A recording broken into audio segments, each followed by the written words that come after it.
Hello students, today we are going to study the structure of centrosome cell organelle.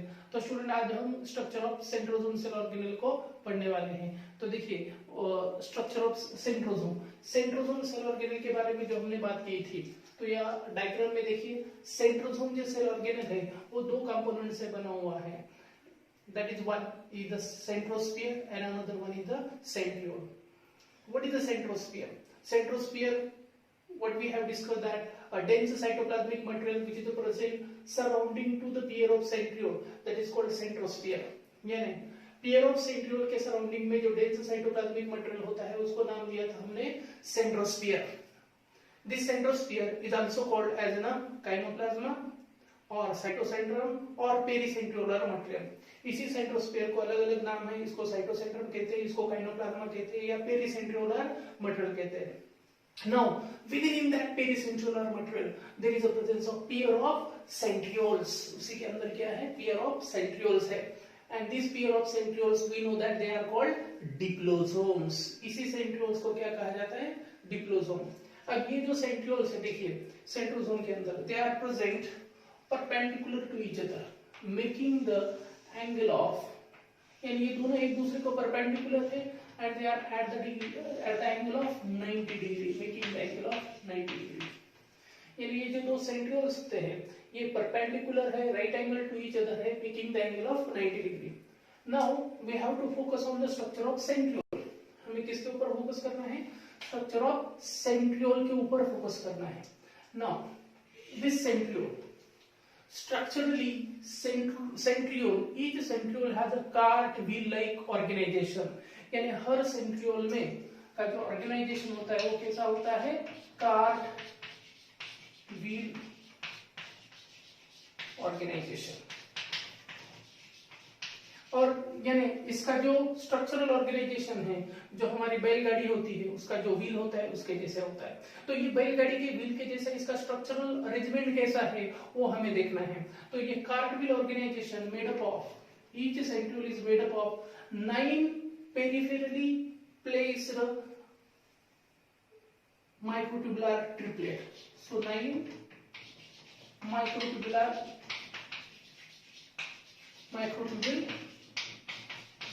Triplet. यानी हर centriole 9 microtubule triplet से बनता है। Triplet, each microtubule triplet is made up of 3 subtubules, A subtubule, B subtubule and C subtubule. A microtubule जो होता है, ए microtubule वो complete होता है और 13 प्रोटोफिलामेंट से बनता है। बी एंड सी जो माइक्रोट्यूबुल्स होते हैं वो इनकम्प्लीट होते हैं और वो बने होते हैं 10 प्रोटोफिलामेंट से। यानी सेंट्रियोल बनाने के लिए लगेगा माइक्रोट्यूबुल्स, 3 टाइप के microtubules, A microtubule, B microtubule and C type microtubules. उसमें से ए माइक्रोट्यूबुल कंप्लीट होता है, 13 प्रोटोफिलामेंट से बनता है। बी और सी इनकम्प्लीट होता है, 10 प्रोटोफिलामेंट से ईच बना होता है। तो ये प्रोटोफिलामेंट किससे बनते हैं? And to form the centriole we require the microtubules, and to form the microtubule we will require the protofilament, and to form the protofilament we require the tubulin dimer। यानी ये माइक्रोट्यूबुल किससे बनते हैं? Tubulin dimer से, tubulin protein से। और वो tubulin protein होते हैं alpha and beta tubulin dimer. यानी पहले हम देखेंगे ये ट्रिपलेट कैसे बनता है। So first we will study how the triplet is formed, that is formation of microtubular triplet।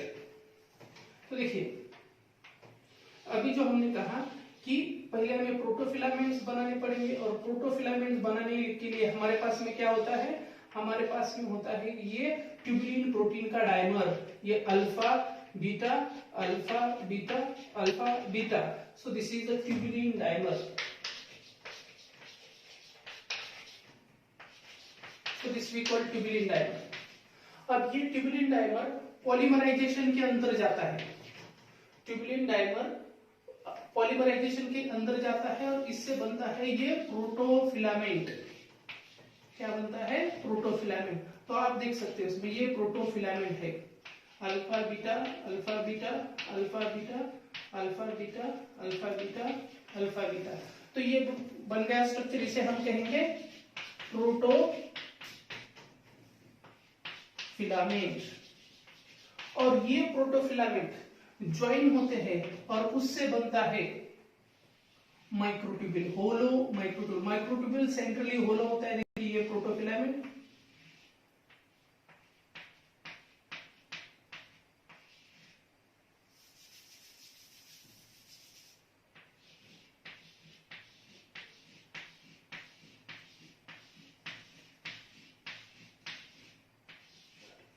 so this is the protofilament, they are joining, ये प्रोटोफिलामेंट्स है और ज्वाइन हो जाते हैं और ये ट्यूबुलर स्ट्रक्चर बनाते हैं, इसे हम कहते हैं माइक्रोट्यूब्यूल। तो ये बन गई एक माइक्रोट्यूब्यूल। ये ए टाइप ऑफ माइक्रोट्यूब्यूल्स है जो 13 प्रोटोफिलामेंट से बनी है। देखिए 1 2 3 4 5 6 7 8 9 10 11 12 एंड 13। जो हमने कहा था कि ए माइक्रोट्यूब्यूल कंप्लीट है और 13 प्रोटोफिलामेंट से बनी है। बी माइक्रोट्यूब्यूल जो होती है वो बी माइक्रोट्यूब्यूल इनकम्प्लीट होती है और वो बनी होती है 10 प्रोटोफिलामेंट से।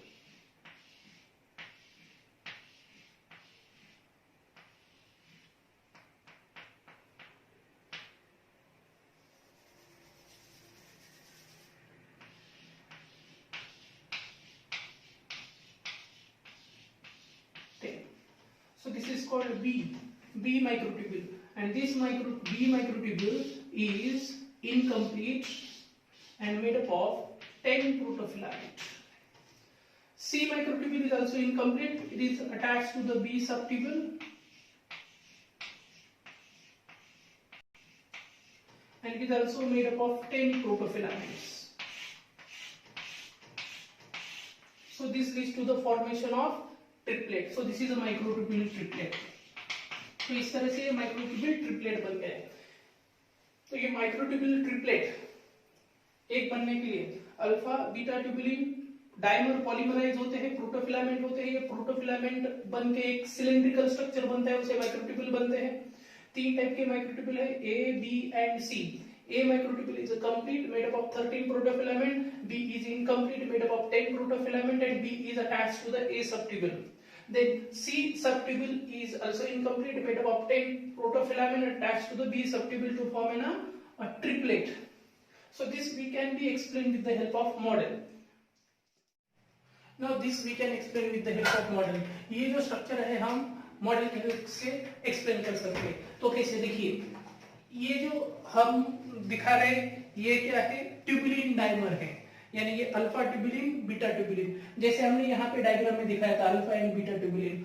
तो ये जो ट्यूबुलिन डायमर्स है, ये ट्यूबुलिन प्रोटीन के डायमर्स है, ये पॉलीमराइजेशन के अंदर जाते हैं, means they are going to polymerise. तो देखिए इस तरह से पॉलीमराइज होके ये अल्फा बीटा ट्यूबुलिन, ये alpha beta tubulin, they are going to get polymerise, there will be the polymerisation and due to the polymerization there will be formation of what we call protofilament। तो ये protofilament बन जाएगा। ये देखिए ये protofilament बन गया। अब ये ऐसे प्रोटोफिलामेंट एक दूसरे को अटैच हो जाएंगे पैरेलली और इससे क्या बन जाएगा, ये होलो ट्यूबुलर स्ट्रक्चर बन जाएगा और इस होलो ट्यूबुलर स्ट्रक्चर को हम कहेंगे माइक्रोट्यूब्यूल। तो ये कैसे होलो माइक्रोट्यूबुलर स्ट्रक्चर माइक्रोट्यूब्यूल बनाते हैं, देखिए यहाँ पे अगर हम देखेंगे तो ऐसे प्रोटोफिलामेंट, ये प्रोटोफिलामेंट इस तरह से अटैच होके ये कंप्लीट होलो माइक्रोट्यूब्यूल बनाएंगे। सो दिस इज ए माइक्रोट्यूब्यूल। ये कौन सी माइक्रोट्यूब्यूल है, ए। आप कहोगे इसे ए क्यों, क्योंकि ए माइक्रोट्यूब्यूल कैसी होती है, कंप्लीट होती है। कंप्लीट का मतलब क्या, ये सर्कल बनाती है, इसके दोनों एज एक दूसरे को अटैच होते हैं, that's why it is a complete. And A subtubule is a complete and it is made up of how many filaments, 13 protofilaments. So you can just count, आप इसको काउंट कर सकते हो, 1 2 3 4 5 6 7 8 9 10 11 12 और 13। सो ए subtubule is a complete and made up of 13 protofilament. To this A subtubule, जैसे हमने diagram में बताया था, A subtubule, which subtubule is attached, B subtubule। B subtubule, तो देखिए ये B subtubule है, B subtubule कैसी है, इनकम्प्लीट है। तो आप देख सकते हो उसके दोनों एंड कैसे फ्री है, इसलिए वो इनकम्प्लीट है। और कितने प्रोटोफिलामेंट से बनती है, 10 प्रोटोफिलामेंट से। सो you can just count it, 1 2 3 4 5 6 7 8 9 10।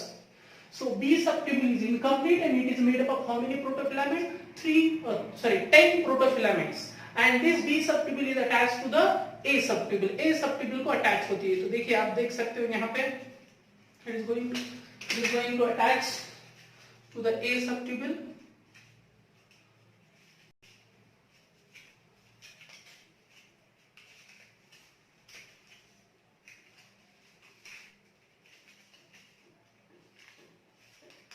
So A subtubule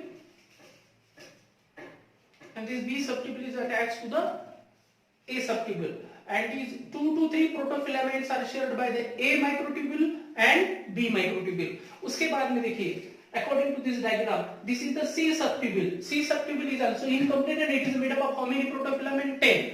तो ये देखिए ये C subtubule है और ये incomplete है और ये भी कितने प्रोटोफिलामेंट से बनी है? 10.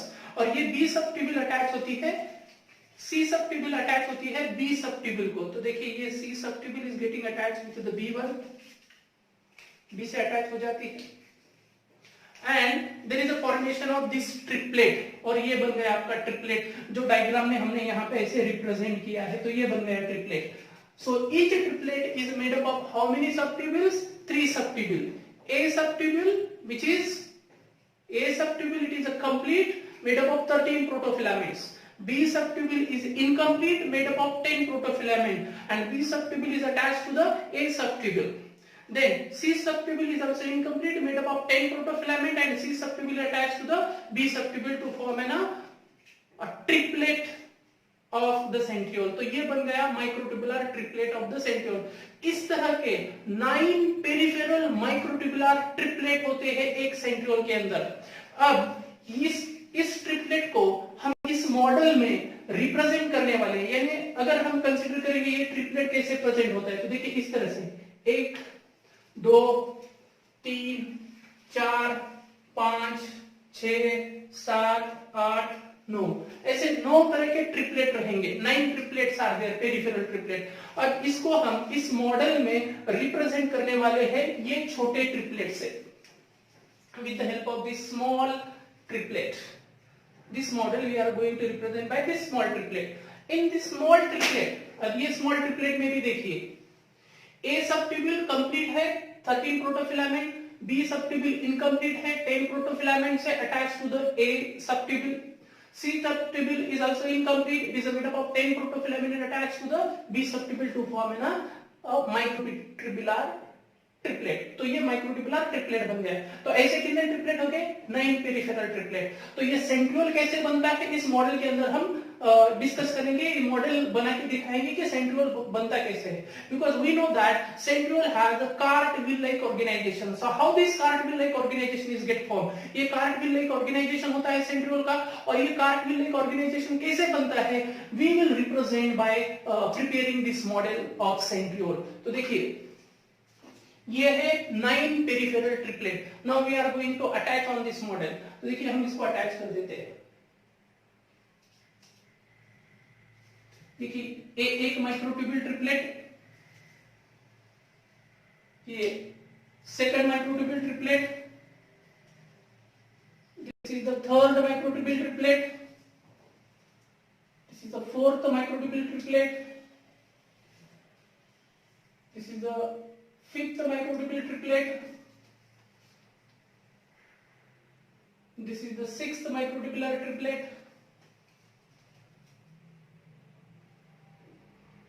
this is the seventh microtubular triplet, this is the eighth microtubular triplet and this is 9 microtubular triplet. Now आप देख सकते हो 9 पेरिफेरल माइक्रोट्यूबुल ट्रिपलेट है. उसमें हर ट्रिपलेट का जो A कंप्लीट माइक्रोट्यूबुल होता है जो 13 प्रोटोफिलामेंट से बनता है वो इनर साइड पे है. B on middle side, C on the outer side. So these are 9 peripheral microtubular triplet which are present in one centriole. एक centriole के अंदर इतने होते हैं. Now these peripheral microtubule triplet are present parallel to each other. ये कैसे होते हैं? एक दूसरे को पैरेलल होते हैं and placed at the angle of 40 degree. और एक दूसरे में कितने एंगल होता है? 40 डिग्री का एंगल होता है. दूसरा, एक peripheral microtubule a peripheral microtubule. Each peripheral microtubule is attached to the adjacent peripheral microtubule with the help of dense material thickening, and that dense material thickening is called AC linker. यानी एक triplet दूसरे triplet से connect होता है, किसके help से? AC linker के help से. उसे AC लिंकर क्यों कहा जाता है? Because the A subtubule of one triplet is connected with the C subtubule of next triplet. यानी एक ट्रिपलेट का A subtubule ये नेक्स्ट ट्रिपलेट के C subtubule से ये कनेक्ट कर देता है, इसलिए इसको क्या कहा जाता है? AC linker. तो देखिए यहाँ पे हम AC लिंकर इस थ्रेड से क्या कर रहे हैं? रिप्रेजेंट कर रहे हैं. तो you can see this is one triplet. So A subtubule of one triplet is connected with the C subtubule of next triplet by this what we call AC linker. तो इस तरह से AC linker होते हैं. फिर से बताता हूँ, देखिए ये ट्रिपलेट है. The A subtubule of this triplet is connected with the C subtubule of the next triplet by the AC linker. So all these are the AC linker. आप देख सकते हो डायग्राम में हम AC linker अटैच कर रहे हैं. So this is A subtubule is connected with the C subtubule of next adjacent by the AC linker. So these are the AC linker A to C.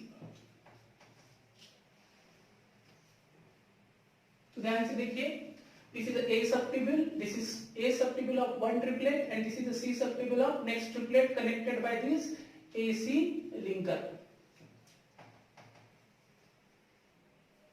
So this is A C linker, AC linker. A subtubule is connected to the C subtubule by the AC linker.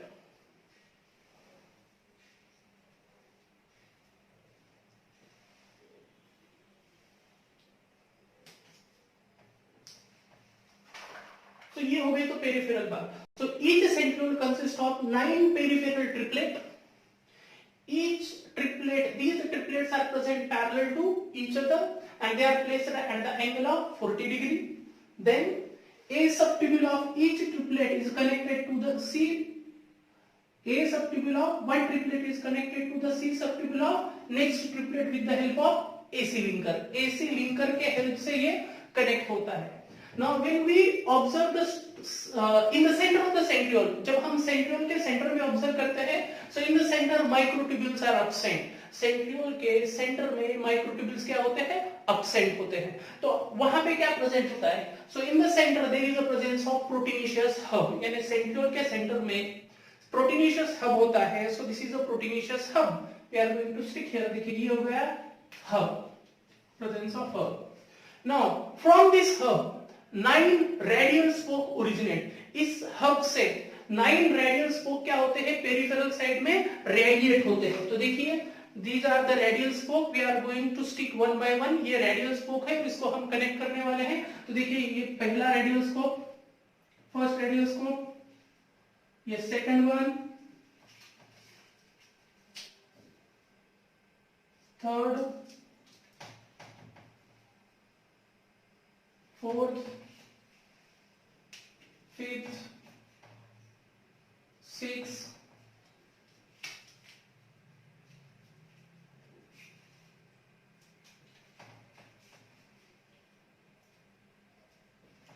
seven, 8 and 9. तो आप देख सकते हो centre में microtubule absent होते हैं. Instead of that there is a presence of proteinaceous hub, and from proteinaceous hub these 9 radial spoke originate.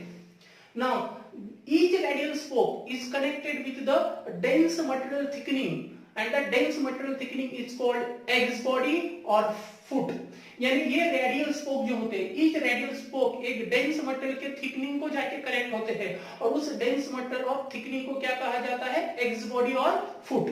तो देखिए इसको एक्स बॉडी और फुट को हम इससे रिप्रेजेंट करेंगे, यानी ये जहां जहां पे लगाएंगे वहां वहां पे क्या होगा? एक्स बॉडी होगा. सो you can see this is a radial spoke which is connected to the x body or foot. So there will be the 9 radial spoke, there will be 9 X bodies or foot. So these are the X body. Each radial spoke is connected with the X body. So this radial spoke will connect to this X body, and this radial spoke will be connected with this X body. Hub, from hub 9 radial spoke originate. Each radial spoke ends with the dense material thickening called X body or foot. Now, in between these two X bodies, there is presence of another dense material thickening, and that dense material thickening is called Y body. यानी दो X body के बीच में और एक dense material का thickening होता है, और उस dense material के thickening को हम क्या कहेंगे? Y body.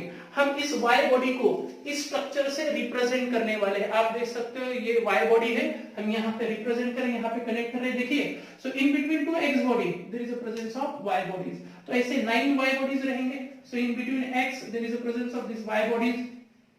तो देखिए हम Y bodies लगा रहे हैं. So in between X body there is a presence of another dense material thickening, and that dense material thickening, DM thickening, is called the Y body.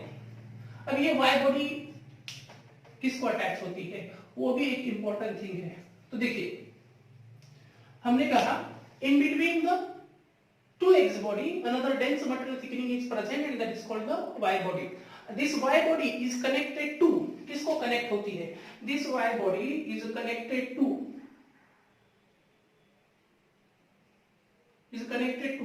X body on both side. तो देखिए ये Y body है और इसके other side पे कौन सी X body. So Y body is connected to the X body on both side. तो ये दोनों साइड से कनेक्टेड है. As well as it is connected to the outer side AC linker. यानी एक Y body the X body present on both side उसको attach होती है, as well as AC linker on outer side. और एक example बता देता हूं. देखिए ये Y body है, ये Y body है, it is connected to the X body on both side, and it is connected to the AC linker on outer side. So Y body is connected to the X body on both side and AC linker on outer side. So this Y body is connected to the X body on both side and AC linker on outer side. And this Y body connected to the X body on both side and AC linker on outer side. So Y body connected to X body on both side and AC linker on outer side. Y body is connected to the X body on both side and AC linker on outer side. So this is Y body connected to X body on both side and AC linker on outer side. This leads to the formation of cart-wheel-like organization. तो आप देख सकते हो कि ये centriole का structure कैसे बन गया? कार्ट-व्हील-like. एक बैलगाड़ी का जो व्हील होता है उसके जैसे इसका स्ट्रक्चर बन गया. That's why we call each centriole has a cart-wheel-like organization. Now in this cart-wheel-like organization, ये जो cart-wheel-like organization होता है उसमें अगर हम अरेंजमेंट देखेंगे तो अरेंजमेंट कैसी होती है? तो इस सेंट्रियोल में अरेंजमेंट जो होती है तो आप देख सकते हो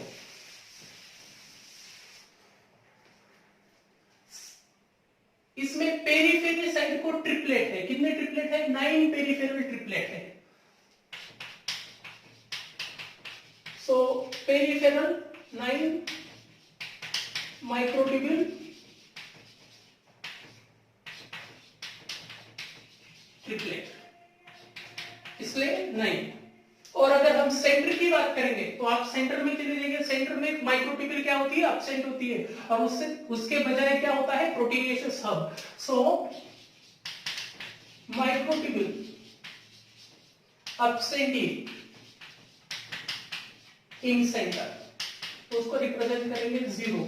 इसलिए सेंट्रियोल का जो अरेंजमेंट होता है वो होता है 9+0. So arrangement of microtubule in centriole is called 9+2. 9 that represent the peripheral 9 microtubular triplet, and 0 represent the microtubule is absent in the center. So question ऐसा भी पूछा जा सकता है कि total number of microtubule present into the one centriole. यानी एक centriole के अंदर माइक्रोट्यूब्यूल कितने होते हैं? तो देखिए एक सेंट्रियोल में 9 ट्रिपलेट होते हैं. So 9 into 3 कितने हो गए? 27. So that is the total number of microtubule. So one centriole